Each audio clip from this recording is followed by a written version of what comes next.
student, welcome to Mr. Professor. If you are preparing for SSC CGL examination, then you are on the right place.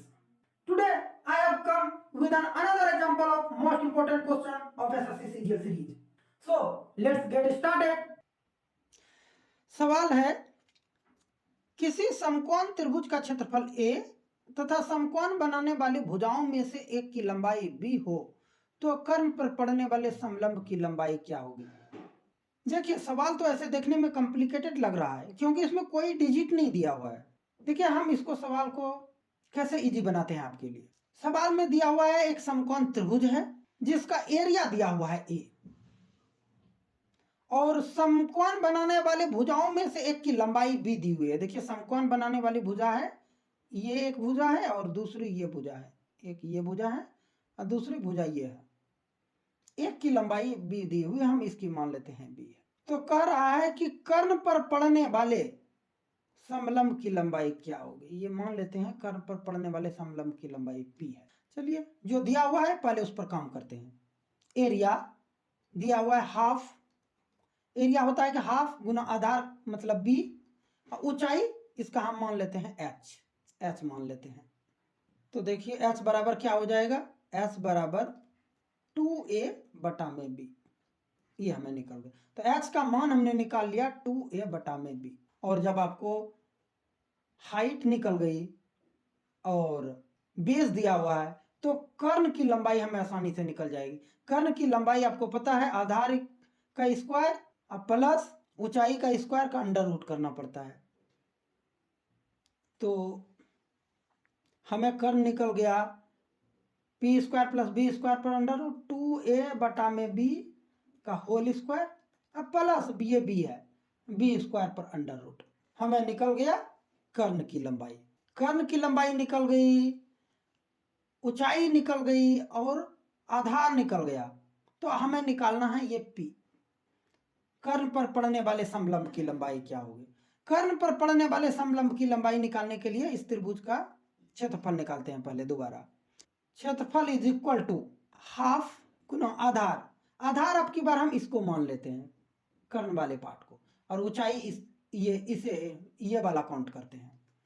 आधार का मान 2a बटा b का whole square और plus b square पर root. Half गुना आधार और ऊंचाई देखिए हम इसका p मान लिए हैं, तो p, और यही हमें निकालना भी है। तो p बराबर ये देखिए 2 से गुना हो जाएगा, 2a बटा में 2a बटा b का whole square plus b square पर अंडर रूट। आप इसे सॉल्व कीजिए आगे। 2a बटा में 4a स्क्वायर बटा में b square plus b square पर अंडर रूट। ये देखिए इसको बराबर कीजिए, 2a बटा में, इसको एलसीएम लीजिएगा तो b स्क्वायर इसका एलसीएम हो जाएगा, और ये हो जाएगा आपका 4a स्क्वायर अब प्लस ये b स्क्वायर गुना हो जाएगा b टू दी पावर 4 पर अंडर रूट, बराबर हो गया आपका ये 2a बटा में देखिए under root 4a square plus b to the power 4, ये देखिए नीचे b स्क्वायर का अंडर रूट खत्म हो गया b, तो ये b ऊपर चला जाएगा, बराबर 2ab बटा में under root 4a square plus b पर पावर 4। ये आपका उत्तर हो गया। आसान है, इसमें कुछ हमें ज़्यादा नहीं करना पड़ा। हमें एरिया दिया हुआ था और समकोण बनाने वाली भुजाओं में से एक की लंबाई दी हुई थी, कर्ण पर पड़ने वाले समलंब की लंबाई निकालनी थी। मैंने इस त्रिभुज का एरिया निकाल लिया दो तरीके से और हमारा उत्तर निकल गया। पहली बार हमने आधार गुना ऊंचाई करके निकाला और दूसरी बार आधार हमने कर्ण को माना और ये समलंब को मैंने ऊंचाई माना, तो हमारा उत्तर आ गया। चलिए नेक्स्ट सवाल देखते हैं। किसी समबाहु त्रिभुज के परिवृत्त और अंतःवृत्त के क्षेत्रफलों का अंतर 44 वर्ग सेंटीमीटर हो तो त्रिभुज का क्षेत्रफल होगा। देखिए कोई समबाहु त्रिभुज है, समबाहु त्रिभुज के परिवृत्त, ये देखिए अगर इसका परिवृत्त है और अंतःवृत्त है, एक अंतःवृत्त भी है, दोनों के क्षेत्रफलों का अंतर, परिवृत्त का क्षेत्रफल a1 है और अंतःवृत्त का क्षेत्रफल a2 है, दोनों का क्षेत्रफल का अंतर 44 दिया हुआ है।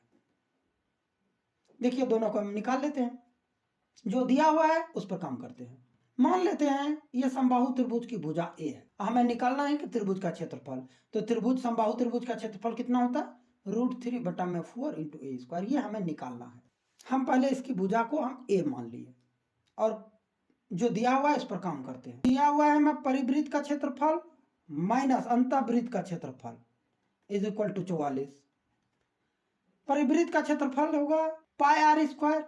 देखिए पाई आर का मान हो जाएगा परिवृत्त का की त्रिज्या इज इक्वल टू a/√3, तो a/√3 का whole square pi r square, अब माइनस अंतःवृत्त का क्षेत्रफल पाई आर का मान a/2√3 का whole square is equal to 44।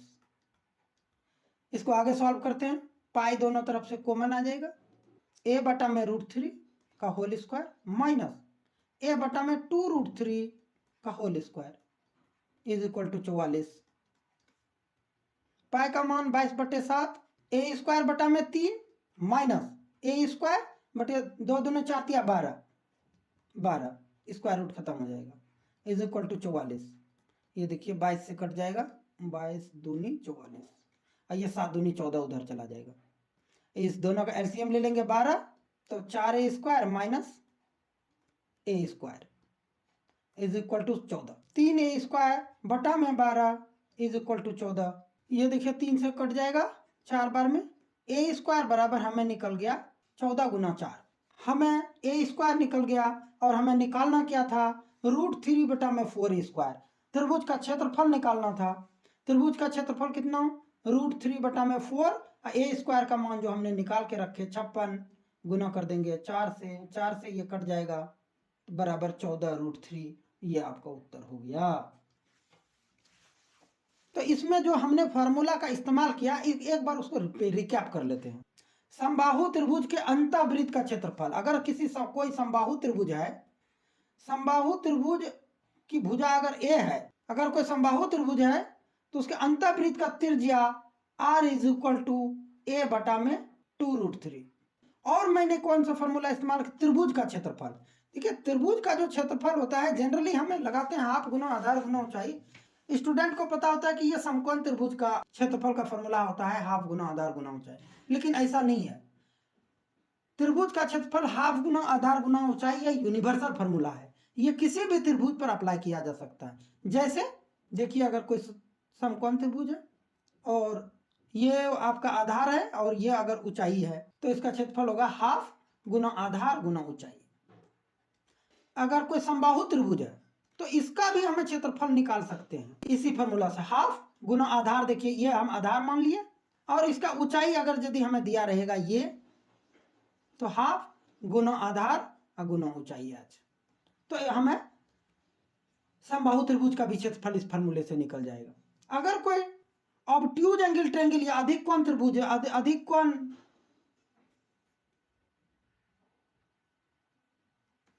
अधिक कोण वाला, जैसे अगर कोई त्रिभुज ऐसा है, देखिए अगर कोई त्रिभुज ऐसा है इसका भी हम हाफ गुना आधार गुना ऊंचाई से इसका निकाल सकते। अगर कोई त्रिभुज ऐसा है तो देखिए इसका क्षेत्रफल हो जाएगा हाफ गुना आधार, हम इसका ये मान लेते हैं b, हाफ गुना आधार, और ऊंचाई इसका कितना हो जाएगा, ये देखिए यहां से लेकर के यहां तक इसका ऊंचाई है। ये अगर हम ऊंचाई दी हुई है या हमें निकाल लेते हैं तो इसका क्षेत्रफल निकल जाएगा हाफ गुना आधार गुना ऊंचाई। तो हाफ गुना आधार गुना ऊंचाई हम ये किसी भी त्रिभुज के लिए अप्लाई कर सकते हैं। आपके लिए बहुत मेहनत करके वीडियोज बनाता हूं अपना ऑफिस से टाइम निकालने के बाद।